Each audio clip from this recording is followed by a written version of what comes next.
EMI என்பது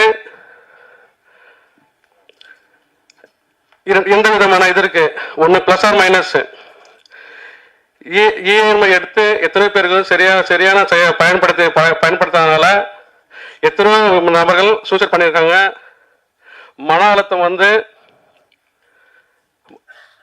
உடல்நிலை வந்து இயற்கை உடல்நிலை பாதிப்பு இல்லாமல் இஎம்ஐ எடுத்து எத்தனையோ பேர்கள் இஎம்ஐ எடுத்து அதில் வியாதி வந்து உடல்நிலை பாதிப்பு வந்து 90% மக்கள் வந்து மன அழுத்தத்தினால வந்து இஎம்ஐ பாதிப்பட்டிருக்காங்க. அதை பற்றி தான் நாங்கள் வந்து இங்கே வந்து இஎம்ஐ வந்து இந்த படத்தின் மூலமாக நிறைவேற்றப்பட்டுள்ளது. அதே மாதிரி இஎம்ஐ வந்து இந்த மொபைல்ல இருந்து கிட்டத்தட்ட டாப் ஒரு வீடியோ எல்லாத்துக்கும் இஎம்ஐ பயன்படுத்துறாங்க. சரியாக பயன்படுத்த வேண்டும் என்று இந்த வாய்ப்பினை அளித்ததுக்கு நன்றி கூறி விடைபெறுகிறேன். நன்றி, வணக்கம். ப்ரொடியூசருக்கும் ரொம்ப தேங்க்ஸ். அனைவருக்கும் மாலை வணக்கம். முதல்ல இந்த படத்துடைய தயாரிப்பாளருக்கு நான் மனமார்ந்த நன்றியை தெரிவிச்சுக்கிறேன். படத்தில் நான் வந்த சீனை விட அதிகமாக எனக்கு போஸ்டர் வச்சுருக்காரு. அதுவே எனக்கு ரொம்ப சந்தோஷமாக இருந்தது. நான் அப்போ வந்து வீட்டில் எங்கள் அப்பாட்ட வரும்போது சொல்லிட்டு வந்தேன், இனி அஜித்துக்கு அப்புறம் நான் தான் அப்படின்னு. என்ன சொல்கிறேன் அப்படின்னாரு. அவரும் வருஷத்துக்கு ஒன்று தான் பண்ணுறாரு, நானும் வருஷத்துக்கு ஒரு படம் தான் பண்ணுறேன். என்ன அவர் படம் ஃபுல்லாக வருவார், நான் படத்தில் ஒரு 2-3 சீன் தான் வருவேன் அப்படின்னு. ஸோ அந்த ஒரு அருமையான வாய்ப்பு வந்து சதாசிவம் சார். இது கொஞ்ச நேரத்தில் உதயகுமாரை நான் பேசும்போது ஃபங்க்ஷன் மாதிரி வந்துட்டோமோ, இது இயக்குனர் சங்க விழாவோன்னு நினச்சிட்டேன். ஏன்னா எல்லாம் வரிசையாக மாபெரும் இயக்குனர்கள் அவங்களுக்குள்ள இருக்கிற அந்த சின்ன சின்ன விஷயங்களை ரொம்ப அழகாக பேசி பேரரசு சாரை படத்தில் கூட ஹீரோயின் கொஞ்ச நேரம் தான் அப்பான்னு சொல்லியிருப்பாங்க. உதயகுமார் சார் ஒரு 5-6 வாட்டி சொல்லிட்டாருங்கிற வருத்தத்தில் இருக்கார் பேரரசு சார். ஸோ எனக்கு இந்த விழா ரொம்ப சிறப்பான ஒரு விழா. அவர் சொன்ன மாதிரி இன்னைக்கு நிறைய படங்கள் வந்து ரிலீஸ் ஆகாமல் இருக்குங்கிறது உங்கள் எல்லாருக்குமே தெரியும். ஸோ இந்த மாதிரி படங்களை வந்து நம்ம ஆதரவு கொடுக்கணும், என்கரேஜ் பண்ணுங்கிறதும். ஸோ அதுக்காக இங்கே வந்திருக்கக்கூடிய இயக்குனர்கள், திரைக்கதையின் பிதா திரு கே பாக்யராஜ் அவர்களும், ஆக்ஷன் பட இயக்குனர் பேரரசு அவர்களும், ஆக்ஷன் படத்தில் மற்றும் ஒரு சிறப்பான இயக்குனர் ஏ வெங்கடேஷ் அவர்களுக்கும், எஸ்ஆர் பிரபாகரன் அவர்களுக்கும், பிஎல் தேனப்பன் அவர்களுக்கும், தேவயானி மேம் அவர்களுக்கும், மற்றும் இங்கு அமர்ந்திருக்கும் நடிகர்கள் எல்லாருக்கும் நான் நன்றியை தெரிவிச்சுக்கிறேன். ஸோ இந்த படத்துடைய மியூசிக் டைரக்டர் பாட்டு போடும்போது நான் அவரை பார்க்கல, இன்னைக்கு தான் பார்த்தேன். மீண்டும் வள்ளுவர் பிறந்து வந்தது போல ஒரு அருமையான ஒரு கெட்டப்பில் இருக்காரு. இது வரைக்கும் நீளமாக முடி வச்சாங்க, ஆனால் இப்போ முடி வச்சு மேலே கொண்டை போட்டு அழகாக இருக்காரு. ஸோ யாருக்காவது வள்ளுவர் பற்றி படம் எடுக்கணும், டாக்குமெண்ட் எடுக்கணும்னா தயவு செய்து அவரை அணுகவும். இளம் வயதில் வள்ளுவர் இப்படித்தான் இருந்தார் அப்படின்னு சொல்றதுக்கு ஒரு வாய்ப்பு இருக்கு. சொல்ல முடியாது, இன்ஸ்டாகிராமில் அந்த வீடியோவை போட்டு இதுதான் வள்ளுவரின் சிறிய வயது புகைப்படம்னு கூட போடுவாங்க, அதுவும் நம்ம பார்த்துட்டு லைக்கும் போடுவோம். ஸோ அதனால் வந்து அந்த மாதிரி ஒரு அற்புதமான வாய்ப்பு அவருக்கு இருக்கு. அண்ட் இந்த படத்து மூலியமா நயன்தாராக்கு பிறகு இனிமே எனக்கு பட்டம் வேண்டாம் அப்படின்னு சொல்றேன். பிளாக் பாண்டி, இனி அவரை பாண்டி என்றே அழைக்கணும் அப்படின்னு சொல்லியிருக்காரு. எனக்கு இந்த பட்டமெல்லாம் வேணாம், என்னுடைய பேரே நல்ல பெயர் அப்படின்னு இருக்காரு. அதனால வந்து அவர் இனிமே பாண்டின்னு தான் நீங்க சொல்லணும். பாண்டி வந்து நல்லா டான்ஸ் எல்லாம் ஆடி நமது தளபதி விஜய் இல்லாத குறைய தீப்பாரு அப்படின்னு தெரியுது. ஏன்னா அந்த அளவுக்கு அவருடைய பர்ஃபார்மன்ஸ் இருக்கு. அந்த சதாசிவம் சார் டைரக்டரா படத்தை டைரக்டும் பண்ணிட்டு நடுவில் ஃபினான்ஷியலாக ஹேண்டிலும் பண்ணிட்டு எப்படி இவ்வளோ சிரிச்சினே நடிச்சிங்க அப்படின்னு சொல்லி ஒரு டவுட் எல்லாருக்குமே இருக்கு. ஏன்னா படம் ஃபுல்லாகவே ஒரு எல்லா சீன்லுமே வந்து ஒரு ஸ்மைலிங்லேயே இருக்காரு. அதில் எனக்கு தெரிஞ்ச ஒரு இஎம்ஐ கட்டலங்கிற சோகமே 2-3 இடத்துல தான் இருக்கு. மற்ற இடத்துல எல்லாத்துலேயுமே அவ்வளோ அழகாக ஒரு ஸ்மைலிங் ஃபேஸ் அது. ஸோ அந்த ஃபேஸ் வந்து எனக்கு ரொம்ப பிடிச்சிருந்தது சதாசிவம் சார். நான் உங்களோட பெரிய ஃபேன் ஆகிட்டேன். ஸோ இந்த படத்துடைய மியூசிக் டைரக்டர், கேமராமேன் எல்லாருக்குமே ரொம்ப நல்லா பண்ணியிருக்காங்க. அண்ட் ஏற்கனவே சொன்ன மாதிரி பெரிய படங்கள், பெரிய இன்னைக்கு இருக்கிற தயாரிப்பாளர்கள் எல்லாருமே வந்து என்னோட ஃப்ரெண்ட் ஒருத்தர் கதை சொல்ல போனார். படம் என்ன தம்பி ஒரு 40 கோடி ரூபா பட்ஜெட் இருக்குமோ ஒருத்தர் கேட்டார். இல்லை சார் 4 கோடி ரூபா தான். ஏன் 4 கோடி ரூபாய்க்கு நான் படம் பண்ணுறதில்ல பண்ணிட்டார். ஸோ அதனால் இப்போ இருக்கிற தயாரிப்பாளர் எல்லாருமே 40 கோடிக்கு படம் பண்ணணும், பெரிய லெவலில் பேசணும், பிஸ்னஸ் அந்த வெளியில் வந்து 4 பேருக்கு தெரியணும் அப்படின்னு நினைக்கிறாங்களே தவிர கண்டென்ட்டுக்கு முக்கியத்துவம் கொடுக்கறதில்ல அப்படின்னு சொன்னார். ரொம்ப சிறப்பான ஒரு விஷயத்தை உதயகுமாரன் சொல்லிட்டு போயிருக்காரு. உண்மைதான். ஆனால் ஒரே ஒரு விஷயம் மட்டும் தெளிவாக நம்ம எல்லாரும் நம்பணும். லைஃப்பில் அட்வான்ஸ் டெக்னாலஜி வரும், லேட்டஸ்ட் ஃபுட்டு வரும், என்ன வேணாலும் வரும், பீஸா வரும், பர்கர் வரும், என்ன வரும். ஆனால் எங்கள் தெருவில் ஒரு ஓரமாக ஒரு அம்மா இட்லி சுட்டுருச்சு. கடந்த 25 வருஷமா அந்த இட்லி மட்டும்தான் சுட்டு வைக்குது. அந்த இட்லியை சாப்பிட்றதுக்குன்னு எப்பவுமே வந்துட்டு இருக்காங்க. காரணம் என்னன்னா, பசியை போக்குறதுக்கு நம்ம மனசுக்கு பிடிச்சது இட்லி தான். அதனால அங்கே என்ன தெரிஞ்சுக்கிட்டோம்னா, கான்டென்ட் தான் ரொம்ப முக்கியம். சும்மா கலர் கலராக நம்ம வந்து சாயம் போட்டுட்டு பூசிக்கிட்டே இருக்க முடியாது அப்படின்னு. ஸோ அதனால எது புதுசாக வந்தாலும் இன்னைக்கு கதை ரொம்ப முக்கியம் அப்படிங்கிறத ரொம்ப அழுத்தமாக சொல்லிட்டு போயிருக்காரு. கண்டிப்பாக அதை வருங்காலத்தில் வரக்கூடிய திரைப்படங்கள் எல்லாம் பண்ணுவாங்க அப்படிங்கிற நம்பிக்கை இருக்கு. அப்படி வரக்கூடிய திரைப்படங்களில் ஒரு வருஷத்துக்கு ஒன்றாவது நான் நடிப்பேன் அப்படிங்கிற நம்பிக்கை எனக்கு இருக்கு. எனக்கு நடிகர் சங்க கார்டு இருக்கு, உறுப்பினர் சார். டப்பிங் யூனியன் கார்டு இருக்கு, உறுப்பினர் சார். அதனால இயக்குனர் சங்கத்தில் சேர வாய்ப்பில்லை சார். ஸோ விரைவில் உறுப்பினராக முழு ஆதாரத்தோடு நான் இருக்கிறேன் என்பதை உங்கள் மத்தியில் நான் தெரிவித்துக் கொள்கிறேன். அதனால அடுத்த வருடம் அடுத்த திரைப்படத்தில் உங்களை சந்திக்கிறேன். நன்றி, வணக்கம். இந்த படத்தில் வாய்ப்பளித்த இயக்குனர் சதாசிவம் சாருக்கு அவருக்கு நன்றி சொல்லிக்கிறேன். தயாரிப்பாளர் அவருக்கும் நன்றி சொல்லிக்கிறேன்.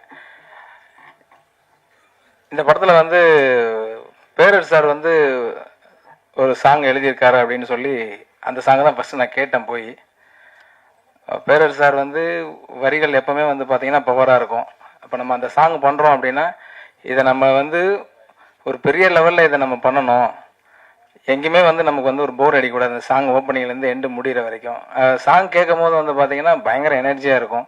பட் அந்த எனர்ஜி வந்து விஷுவலில் குறையக்கூடாது அப்படின்னு அதுக்கு தகுந்த மாதிரி பிளான் பண்ணி எடுத்திருக்கோம். அவர் சதாசிவம் நல்லா ஆடி இருக்காரு அப்படின்னு நினைக்கிறேன்.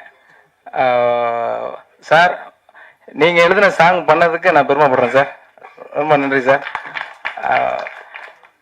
இதில் 2 சாங் பண்ணியிருக்கேன். இந்த படத்தில் வாய்ப்பு வந்து மேனேஜர் பாலாஜி மூலயமா எனக்கு கிடச்சிது.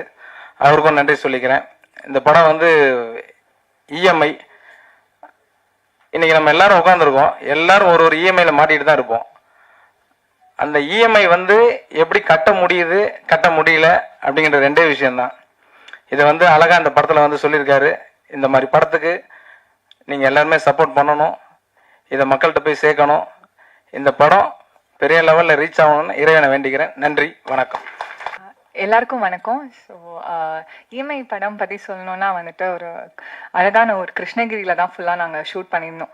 ஸோ கொரியோகிராஃபர் சார் சொன்ன மாதிரி இஎம்ஐ வந்து நிறைய பேர் அதோட பாசிட்டிவ்ஸும் அனுபவிச்சிருப்பீங்க, நெகட்டிவ்ஸும் அனுபவிச்சிருப்பீங்க.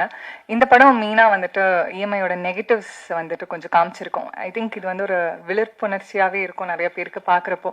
பிகாஸ் எல்லாருமே எந்த அளவுக்கு நம்ம ஆசைப்படுறோம்னு ஒன்று இருக்கு, எந்த அளவுக்கு நம்மளால பண்ண முடியும்னு ஒன்று இருக்கு.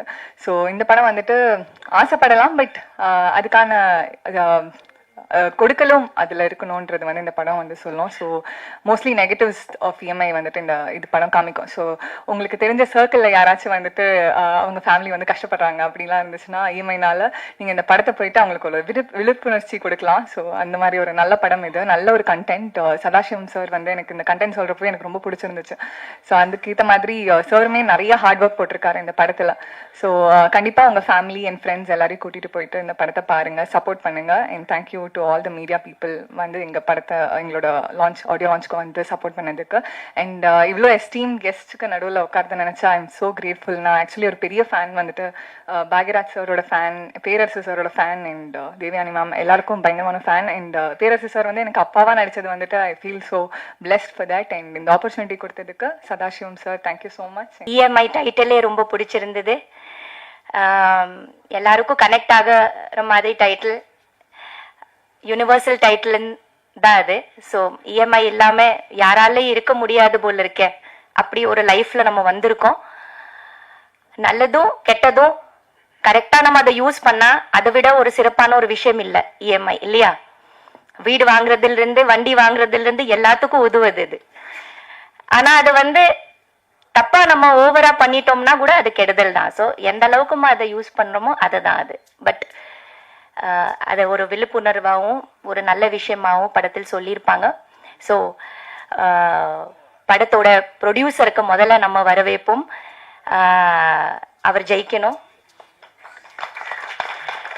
இந்த காலத்துல படம் பண்ணிட்டு ரிலீஸ் பண்றது, எந்த காலத்திலயும் படம் பண்ணிட்டு ரிலீஸ் பண்றது ரொம்ப பெரிய ஒரு மிகப்பெரிய ஒரு சாதனை. அந்த சாதனையில நீங்க இறங்கியிருக்கீங்க சார், வாழ்த்துக்கள். நீங்க ஜெயிக்கணும், அதுதான் ரொம்ப முக்கியமானது. நம்ம போட்ட காசை நமக்கு திரும்பி வரணும். அதுல இருந்து அட்லீஸ்ட் 10-20 நமக்கு அதிகமா கிடைக்கணும். அந்த மாதிரி ஒரு நல்ல உங்களுக்கு வரணும். And I hope it happens. Yes. So this அதே மாதிரி படத்தோட டைரக்டருக்கு வாழ்த்துக்கள். நாங்கெல்லாம் நடிக்கும்போது டைரக்டர்ஸ் வந்து நமக்கு கதை சொல்லும் போது நடுவில் நாங்கள் கேட்போம், நீங்க யாரோட அசிஸ்டன்ட் அப்படி கேட்போம். ஸோ அந்த மாதிரி நிறைய விக்ரமன் சாரோட அசிஸ்டன்ஸோட ஒர்க் பண்ணியிருக்கேன். KS ரவிக்குமார் சாரோட நிறைய அசிஸ்டன்ஸ் கூட நான் படங்கள் பண்ணியிருக்கேன். சுந்தர் சி சாரோட நிறைய அசிஸ்டன்ஸ் கூட ஒர்க் பண்ணியிருக்கேன். ஸோ நிறைய நிறைய நிறைய நல்ல புதிய தயாரிப்பாளர் கூட நான் வந்து ஃபர்ஸ்ட் படம் பண்ணியிருக்கேன். ஸோ அவங்க எல்லாம் வந்து ஒரு ஜெனரேஷன்ஸா வருவாங்க. எந்த ஸ்கூல்ல இருந்து வராங்க. ரொம்ப சந்தோஷம். பேரரசு சாரோட ஸ்கூல்ல இருந்து வந்திருக்கீங்க, வாழ்த்துக்கள். இந்த படத்துல ஒர்க் பண்ண Tanya, all the best to you. And படத்தில் நடிச்ச ஆதவன் சார், நிறைய இன்னும் நீங்க நடிக்கணும். உங்க ஸ்பீச் ரொம்ப அருமையா இருந்தது. இன்னும் வருஷத்துல 2-3 படங்கள் பண்ணுங்க சார். அஜித் குமார் சார் மாதிரி இருக்காதீங்க. We want you to see you more. And Pandi, you also. I think I worked with you long back, இல்லையா? சேர்ந்து ஒர்க் பண்ணியிருக்கோம் நம்ம. So you should work more.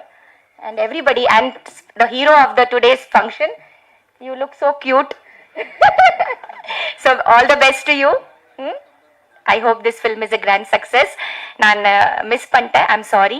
Audio கொஞ்சம் மீன்ஸ் ட்ரெய்லர் பார்க்கறதுக்கு கொஞ்சம் லேட் ஆயிடுச்சு. பட் எனிவே ரொம்ப நல்லா இருக்கும்னு நினைக்கிறேன். இதில் ஒர்க் பண்ணுற எல்லாருக்கும், ஃபுல் டீமுக்கு என்னோட வாழ்த்துக்கள். நிறைய சக்ஸஸ், பெரிய சக்ஸஸ் ஆகணும். சார் சொன்ன மாதிரி நான் இந்த இஎம்ஐ கான்செப்ட் ஏன் செலக்ட் பண்ணோன்னா, ஒரு 2-3 ஸ்கிரிப்ட் திங்க் பண்ணோம். சரி இது பண்ணலாமான்னு திங்க் பண்ணிட்டு இருக்கும்போது நான் ஒரு இடத்துல உட்காந்துட்டு இருந்தேன். அந்த இடத்துல என் பக்கம் உட்காந்துட்டு ஒரு கால் வந்துட்டே இருந்தது. அவரும் சைலண்டில் போடுறது, அவர் ரியாக்ஷனே வேறு மாதிரி இருந்தது. ஏன் சார் பேசுங்க, ஏன் அந்த மாதிரி ஏன் அட்டன் பண்ணல அப்படின்னு கேட்டால், இல்லை சார் வேணாம் சார் அப்படின்னாரு. அதான் ஏன் அப்படின்னு கேட்டால், அவன் இஎம்ஐ லோன், கார் லோன்காரன் அவனுக்கு கால் பண்ணிட்டே இருக்காப்புல. அது அட்டன் பண்ணி சொன்னால் மறுபடியும் கால் பண்ண மாட்டாங்களே, ஏன் நீங்கள் அட்டன் பண்ண மாட்டேறீங்க அப்படின்னு கேட்டேன். சரி, நான் இது எதாச்சியாக நடந்தது. அவங்க அண்ணன் தம்பிங்க 2 பேர், பிரச்சனை 2 பேருக்கும். அவங்க ரிலேஷன் ஃபங்க்ஷனுக்கு போகிறாங்களாம், கல்யாணத்துக்கு. போகும்போது அவங்க அண்ணன் காரில் போகிறாரு, தம்பி 2 வீலரில் போகிறாரு ஃபேமிலியோட. அப்போது தம்பி ஒய்ஃப் அங்கே போய் இறங்கும்போது கௌரவமாக இருக்கும் இல்லைங்களா காரில் போகும்போது. அப்போது தம்பி ஒய்ஃப் கேட்குறாங்க அவங்க ஹஸ்பண்ட்கிட்ட, எனக்கும் இந்த மாதிரி கண்டிப்பாக கார் எடுத்தாகணும், இல்லைன்னா நான் அவங்க கூட இங்கேயும் வரமாட்டேன் அப்படின்னு சொல்லி. சரி இப்போ தான் இஎம்ஐயில் கிடைக்குது, எடுத்துடலாம் அப்படின்னு சொல்லிட்டு அவரும் கார் எடுத்துகிட்டு இருக்காரு. கார் எடுத்து ஒரு கொஞ்ச நாள் கரெக்டாக இஎம்ஐ போயிட்டுருக்கு. இவரும் முடிஞ்ச வரலையும் கட்டிகிட்டு இருக்காரு. சார் சொன்ன மாதிரி இப்போ 40,000 வாங்கினா அதுக்குள்ளே தான் நம்ம கட்டி ஆகணும், அதுக்கு மேலே போனால் கஷ்டம், சமாளிக்க முடியாது. இவரும் முடிஞ்ச வரலையும் சமாளித்து பார்த்துருக்காரு, அதுக்கப்புறம் முடியல. அதுக்கப்புறம் 3 மாதம் கழிச்சு தான் இந்த கால் டார்ச்சர் ஆரம்பிச்சிருக்கு. அது அப்போ தான் சொன்னார் அவர் எனக்கு, இந்த மாதிரி கார் எடுத்துட்டேன் சார், என்னால் இப்போ இஎம்ஐ கட்ட முடியல, அவங்க டார்ச்சரும் என்னால் தாங்க முடியல, அதனால தான் ஃபோன் எடுக்கிறதுக்கே எனக்கு பயமாக இருக்குது அப்படின்னாரு. இதுக்கு சூரிட்டி போட்டோம் அவனுடைய ஃப்ரெண்டு. இவர் ஃபோன் எடுக்கலனா அது சூரிட்டி போட்டவனுக்கு கால் போகும், அவனுக்கு ஒரு பக்கம் டார்ச்சர். அப்போ இதை எப்படி ஃபேஸ் பண்ணுறது? அவங்க ஒன்லி கார் சீஸ் பண்ணி போயிடணும், காரை விட்டுறணும். எடுத்துகிட்டு போயிட்டாலையும் அது சும்மா விடுறதில்ல. 1 வருஷம் 2 வருஷம் கழித்து மறுபடியும் இப்போ நோட்டீஸ் அனுப்புவாங்க. என்னென்னு, உன் கார் இவ்வளோ ரேட்டுக்கு போயிடுச்சு, இவ்வளோ அமௌண்ட் நீ கட்டணும், அது கட்டி ஆகணும் அப்படின்னு சொல்லி இது நடக்கிறது. இது அதுக்கப்புறம் நான் விசாரிச்சது. இது கான்செப்ட் நான் திங்க் பண்ணதுக்கு காரணம் அந்த ஃபேமிலி. ஓகே, அப்போ இப்போ இருக்கிற ஆடியன்ஸு வந்து இஎம்ஐயில் கண்டிப்பாக 90% பாதிக்கப்பட்டிருப்பாங்க. அப்போ இந்த கான்செப்ட் அப்படின்னா கண்டிப்பாக நம்ம வந்து ஜெயிக்கலாம், வெளியில் தெரியலாம் அப்படின்னு சொல்லி திங்க் பண்ணி தான் சரி இஎம்ஐ அப்படின்னு சொல்லிட்டு ஆரம்பித்தோம். எல்லாம் முடிஞ்சோடனே சார் பேரரசு சார்கிட்ட தான் சொன்னேன். முடிஞ்ச வரையும் எனக்கு படம் ஸ்டார்ட் பண்ணுறதுலேருந்து இப்போது இந்த நாள் வரையிலும் சாரால் முடிஞ்ச சப்போர்ட் பண்ணிகிட்டு இருக்காரு. எனக்கு ரொம்ப தேங்க்ஸ் சார். ஒவ்வொரு சீஃப் கெஸ்ட் கூப்பிட்றது கூட சார்கிட்ட தான் கேட்பேன், சார் பண்ணலாமா சார் பண்ணலாமா சார் அப்படின்னு. அவர் ஒவ்வொன்றும் அவர் நேற்று நைட்டு கூட ஒரு 9 மணி இருக்கும் கால் பண்ண சொன்னார். அந்த மாதிரி ஒவ்வொன்றும் எனக்கு நிறையா ஹெல்ப் பண்ணுறாரு. இந்த மாதிரி பண்ணுவாங்களான்னு தெரியல, ஏன்னா சார் பண்ணிகிட்ருக்காரு. அதனால் அவருக்கு எனக்கு ரொம்ப நன்றி. என்னுடைய ப்ரொடியூசர், என்னுடைய கிளாஸ்மேட், +2ல் +1ல் ஒன்றா படித்தோம். +2 இல்லை, முடிச்சுட்டு பல வருஷம் ஆயிடுச்சு. எப்பயாவது ஒரு முறை பேசிக்குவோம். அவர் வந்து பஞ்சாயத்து தலைவர் ஆகிட்டார். அதுக்கு வாட்ஸ்அப்பில் மெசேஜ் பண்ணுவோம். எப்பயாவது ஒரு டைம் தான், அடிக்கடி பேசுகிறதில்ல. அப்போது படம் பண்ணும்போது ப்ரொடியூசர் வேணும், நம்ம ஒரு 4 பேர் சேர்ந்து படம் பண்ணிடலாம் அப்படின்னு சொல்லிட்டு பேசிகிட்டு இருந்தோம். அந்த 4வதுல சாரும் 4 பேரில் சாரும் ஒரு ஆள் தான் அப்படின்னு சொல்லி போய் கேட்க போனேன். போன உடனே இந்த மாதிரி இஎம்ஐன்னு சொன்ன உடனே சூப்பர் பண்ணலாம் அப்படின்னாப்புல. இந்த மாதிரி 4 பேர் இல்லை 5 பேர் சேர்ந்து பண்ணலாம்ப்பா அப்படின்னு சொல்லி சொன்னேன். எவ்வளோ போட வேண்டியது வரும்னாரு. இந்த மாதிரி வர்றதில் ஷேர் பண்ணிக்க வேண்டியதா அப்படின்னா, அதெல்லாம் வேணாம், எதுக்கு 4 பேர் போட்டாங்கன்னா அவங்களுக்கு நீ ஒரு பதில் சொல்லணும், ஒரு 5 லட்சம் கொடுத்தா கூட அவங்களுக்கு நீ பதில் சொல்லணும், நீ அப்படிலாம் பண்ணாத, நானே பண்ணுறேன், நீ பண்ணு அப்படின்னு சொல்லி எனக்கு தைரியம் சொன்னார். ஃப்ரெண்ட்ஷிப்பில் நமக்கு எல்லாருக்கும் ஃப்ரெண்டு இருக்கும் கண்டிப்பாக, ஆனால் அந்த ஃப்ரெண்ட்ஷிப் வந்து எப்போ உதவுதுன்றது யாருக்கும் தெரியாது. அந்த மாதிரி எனக்கு கரெக்டான டைமில் கை கொடுத்தாரு. நான் நடிக்கிறதா இல்லை,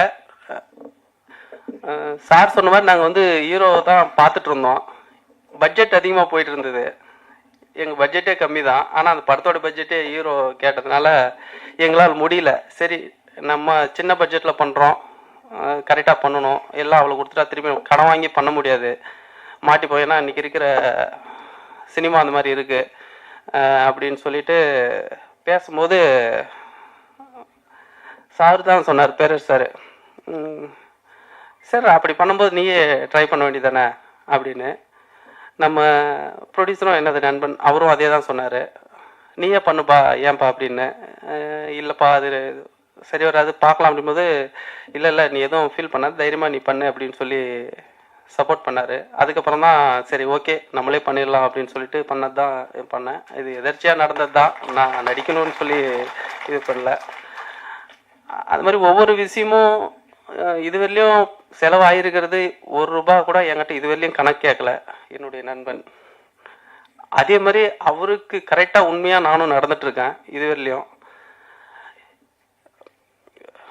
எனக்கு லைஃப் கொடுக்குறாரு.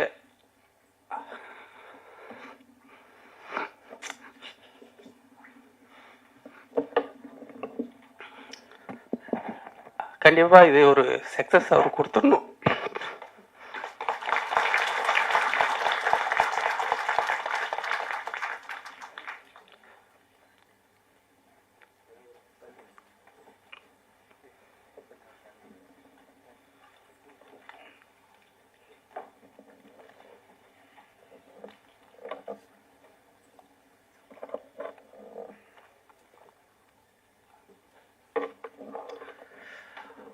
ஒவ்வொரு விஷயமும் இதுவரையிலையும் பார்த்து தான் செஞ்சுட்டு வரோம், ஒவ்வொரு செலவும். ஏன்னா அவருக்கு ரொம்ப இழுத்து விட்டுறக்கூடாதுன்னு சொல்லி. கண்டிப்பாக அந்த படத்தில்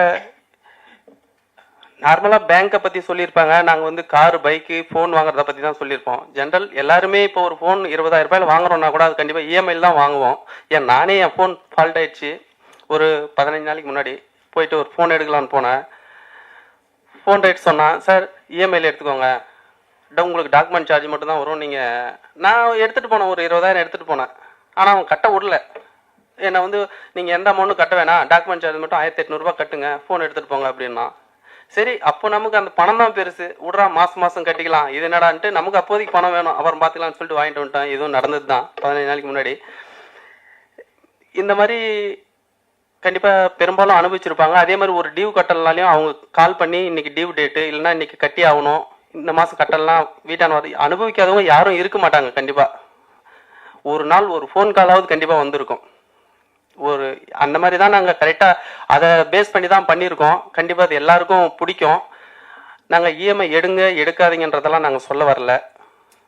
எடுத்துட்டு அவன் எப்படி அதை அனுபவிக்கிறான்றதான் சொல்ல வரோம். அதே மாதிரி நம்ம இப்போ இன்னுயிர் காப்போம்னு ஒரு திட்டம் இருக்கு.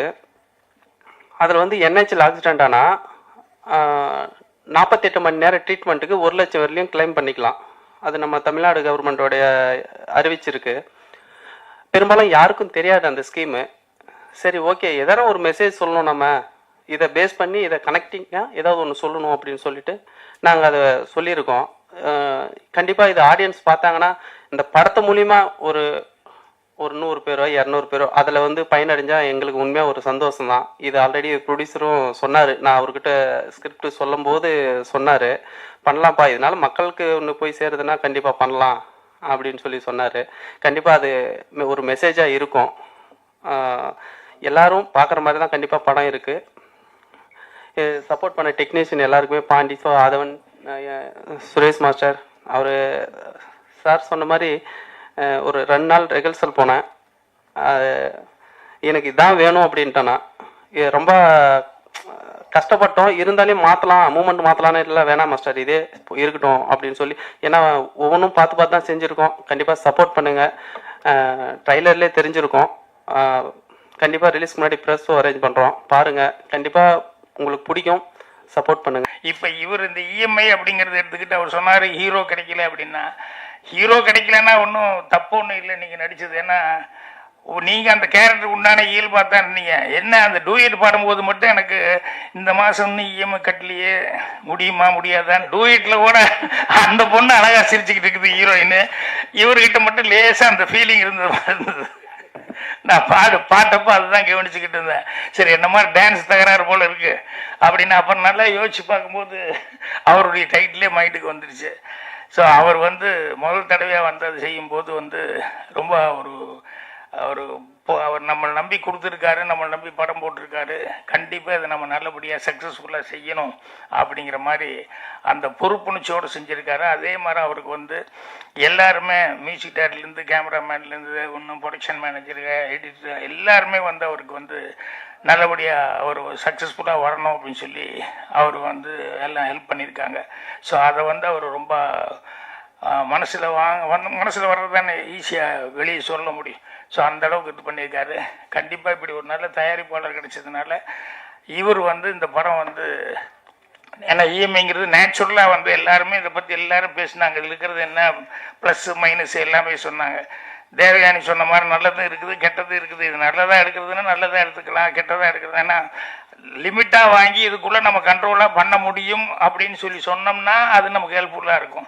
ஆசைப்பட்டுக்கிட்டு இப்போ அவரே டைரக்டரே பேசும்போது சொன்னார்ல, ஒய்ஃப் வந்து சொல்லிச்சு நான் அடுத்த இடம் உங்களோட காருக்குள்ள என்ன வரமாட்டேன் அப்படின்னு சொன்னால் அப்புறம் வேறு வழி இல்லை, புருஷன் கொண்டு போண்டாட்டிக்குள்ளே சண்டைன்னா என்ன பண்ணுவான், சரி போய் கையெழுத்து போட்டுருவோன்னு சொல்லி கையெழுத்து போடுவான், அப்புறம் மாட்டிக்குவான். அப்புறம் அவர் பேரை சொன்ன பொண்டாட்டி தான் பதில் சொல்லணும், அந்த பொண்டாட்டி தான் பதில் சொல்லி ஆகணும், வேறு என்ன பண்ணுறது.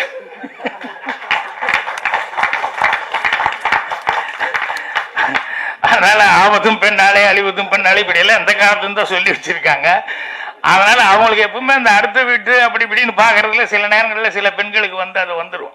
அதுல இந்த ஆம்பளைக்கு தான் மாட்டிக்குவாங்க, நீ ஏன் இருக்கிறிய அப்படின்னு சொல்லிட்டு. ஏன்னா அதுக்கு ஒரு பழமொழியே சொல்லி வச்சிருக்காங்க, எந்த கணவனுமே வந்து வைஃபுக்கு ஹீரோ ஆகவே முடியாது, ரொம்ப கஷ்டம் அப்படின்னு சொல்லிட்டு.